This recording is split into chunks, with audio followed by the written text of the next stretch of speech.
کسی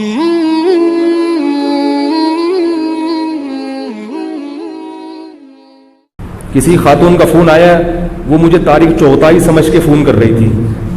میرا نام بھی طارق ہے نا، تو اس بہانے سے بہت سے لوگ مجھے فون کر دیتے ہیں. خاتون کا فون آیا، وہ آپ طارق چوہتائی ہیں. میں نے کہا اللہ نہ کرے بھائی.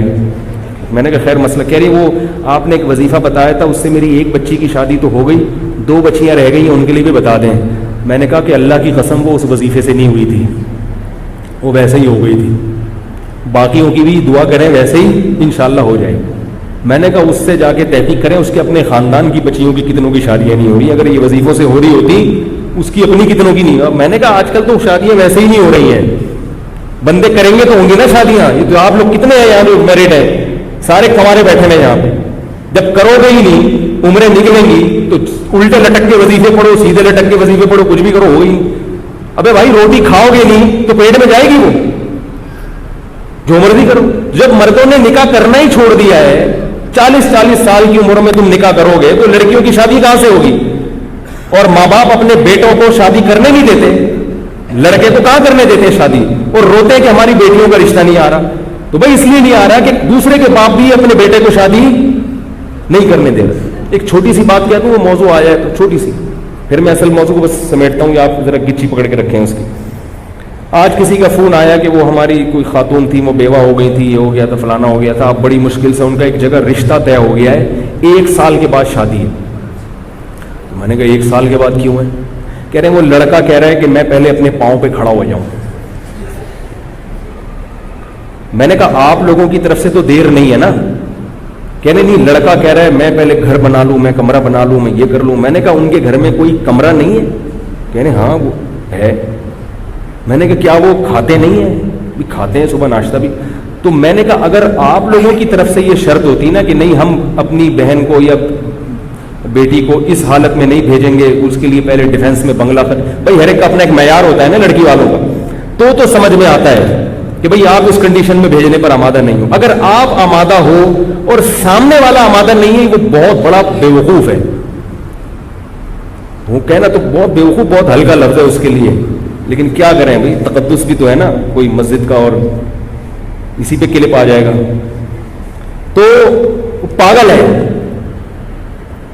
بھائی. جب مرد کو عورت کی ضرورت زیادہ ہوتی ہے، میں نے کہا 1 سال وہ بندہ بیوی کے بغیر، عورت کے بغیر گزارا کیسے کرے گا؟ ہماری سمجھ میں نہیں آتا بھائی.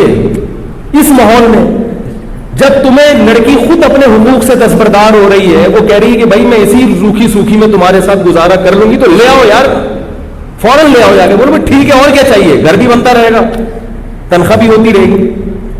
یا تو وہ راضی نہ ہوتی نا. تو میں نے ان کو فون پہ کہا، میں نے کہا اللہ کا بہت بڑا فضل ہو گیا کہ اللہ نے مجھے مولوی بنا دیا، ورنہ میں بھی ایسا مکھنچو ہوتا. معاشرہ تو ایسے ہی لوگ پیدا کر رہے ہیں. کیسے 1 سال خدا کی قسم روزے رکھ کے گزارا ہو سکتا ہے؟ میرا یہ نظریہ ہے اس ماحول، اس معاشرے میں عورت کے بغیر 1 سال گزارا ہو جائے، اور آدمی بھی جوان ہو، اور ہو بھی آدمی بھی ہو، اور 1 سال عورت کے بغیر وہ گزارا کر لے، اس کو لیبارٹری میں لے جا کے رکھ دو، اس کو گینز بک آف ورلڈ میں اس کا نام لکھوا دو. کیسے گزارا کرے گا؟ یہ زندگی کا ہر وقت کی ٹینشن ہے. یہ تو خواہشات نفسانی جو ہے، یہ شہوت ہے، تو جسم کی ریکوائرمنٹ ہے. جیسے بھوک لگتی ہے نا، چاہے کتنے نیک ہو، کتنے پرہیزگار ہو، بھوک تو لگے گی بھائی. چاہے تبلیغ میں چلے لگا لو، 4 میں لگا لو، اور ڈبل ہو جائے گی بھوک. تبلیغ میں نکل کے آدمی واقعی میلا بڑا ٹائٹ ہو جاتا ہے، ڈبل کھانا کھاتا ہے. اس کو ختم نہیں کر سکتے، صحابہ نہیں ختم کر سکے تھے بھائی.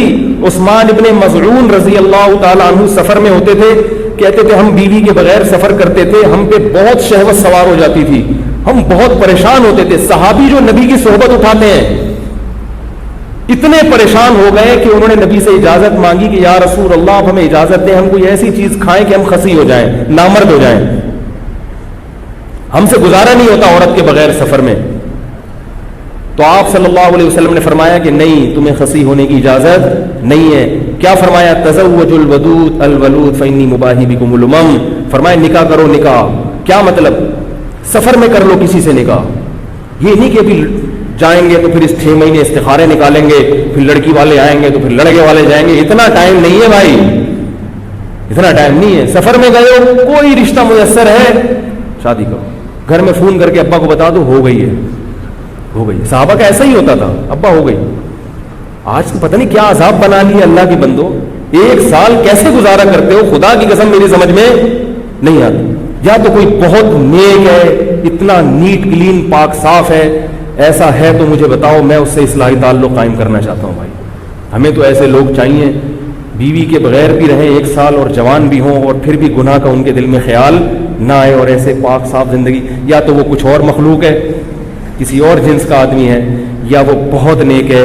میں اس سے بیعت ہونا چاہتا ہوں، میں بیعت ہونا چاہتا ہوں. بھائی ہم بھی اسی معاشرے کے انسان ہیں، تو کیسے پاگل پنا ہے کہ میرا بھی کمرہ. بھائی تمہیں جب کوئی نعمت مل رہی ہے، یہ ایسے ہی ہے جیسے روٹی سامنے رکھی ہوئی آپ کے، روٹی کہہ رہی ہے کہ مجھے کھا لو، اور آپ کو بھوک بھی لگ رہی ہے، اور آپ کو نہیں میں نہیں کھا رہا، میں پہلے ڈیفینس میں ایک بنگلہ بناؤں گا، اس کی چھت پہ ایک ہوٹل بناؤں گا، وہاں بیٹھ کے کھاؤں گا. تو آپ اپنا ہی نقصان کر رہے ہو نا. جو 1 سال آپ کو صبر کرنا پڑے گا یہ خود اپنے لیے ٹینشن ہے. اور یہ بات یاد رکھو، یہ حیا کے خلاف ہے، مگر ایک سائنسی حقیقت ہے، اس لیے بتا رہا ہوں میں کہ نکاح میں جتنی تاخیر کرو گے نا سیکچول پاور اتنی کم ہوتی چلی جائے گی، کیونکہ انسان کی جو قوت استعمال نہیں ہوتی وہ قوت آہستہ آہستہ کم ہو جاتی ہے، فارغ ہوتے چلے جاؤ گے. یہ میڈیکلی آپ کو جسمانی نقصان ہوتا ہے، کیونکہ جو قوت آپ کی استعمال نہیں ہو رہی نیچرل طریقے سے، گناہوں میں نہیں، حلال اور نیچرل جو طریقہ ہے، اگر نہیں ہوگی تو آہستہ آہستہ آپ کی جسم اس معاملے میں کمزور، اوپر سے بڑے ہٹے کٹے ہو گئے، باڈی بلڈر بنا ہوا ہے، کٹس دکھا رہا ہے لوگوں کو، لیکن اندر سے کیا ہو جائے گا، مردانہ قوت اس میں آہستہ آہستہ ختم ہو جائے گی، کیونکہ جو قوت استعمال نہیں ہو رہی تو وہ قوت ختم ہو جاتی ہے. آپ چلنا چھوڑ دو تو آپ کی ٹانگیں مفلوج ہو جائیں گی کہ نہیں ہو جائیں گی؟ کیونکہ ٹانگوں کا کام ہے چلنا، اگر آپ نے ٹانگوں سے چلنے کا کام نہیں لیا تو ٹانگیں کیا ہو جائیں گی؟ سننا چھوڑ دو گے تو سماعت ختم ہو جائے گی، دیکھنا چھوڑ دو گے بصارت ختم ہو جائے گی. تو اسی طرح اللہ نے جو انسان میں ایک ڈیزائرز رکھی ہیں، اگر یہ استعمال نہیں ہوں گی تو آہستہ آہستہ کمزور ہوتے چلے جاؤ.